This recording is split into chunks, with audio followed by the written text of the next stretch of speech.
This channel does not promote any violent, harmful, or illegal activities. All content provided by this channel is meant for an educational purpose only.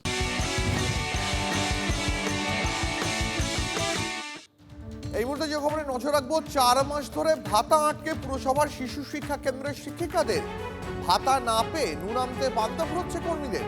সাম্মানিক 10,000 টাকাও গত 4 মাস ধরে আটকে। একে তো নামমাত্র ভাতা, তাও মেলে না নিয়মিত। সর্বশিক্ষা মিশনের বেহাল ছবি এ রাজ্যে। রাজ্য কেন্দ্রের সংঘাতের মাসুল গুনছেন শিক্ষিকারা। কেন্দ্র সমগ্র শিক্ষা মিশনের টাকা আটকে রাখায় সমস্যা, এমনটাই দাবি রাজ্যের। পাল্টা রাজ্য থেকে দুর্নীতির আঙুল তুলেছে কেন্দ্র।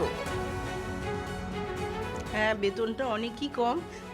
বেতনটা যদি একটু বেশি হতো তাহলে আমাদের খুবই সুবিধা হতো, কেননা আমাদের হাই স্কুলের মতন সব কিছুই পঠন পাঠন সব কিছুই হচ্ছে, কিন্তু আমরা পারিশ্রমিক মতন আমরা ঠিক মতন আমরা বেতন পাচ্ছি না।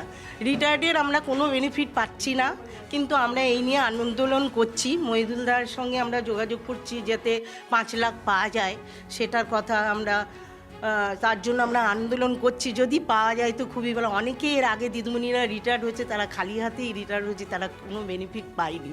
আমাদের শিশু শিক্ষা কেন্দ্রগুলো বর্তমান আমাদের প্রাইমারি স্কুলের থেকেও বেশি বাচ্চা ছিল, কিন্তু আমরা এই যে যেহেতু জুতো টুতো যে চালু হয়েছে সেগুলো আমরা পাই না।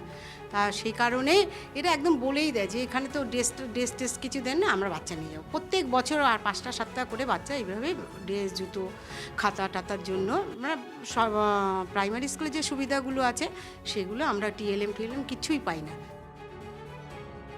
কেন্দ্রীয় সরকার কয়েক হাজার কোটি টাকা আটকে রেখেছে।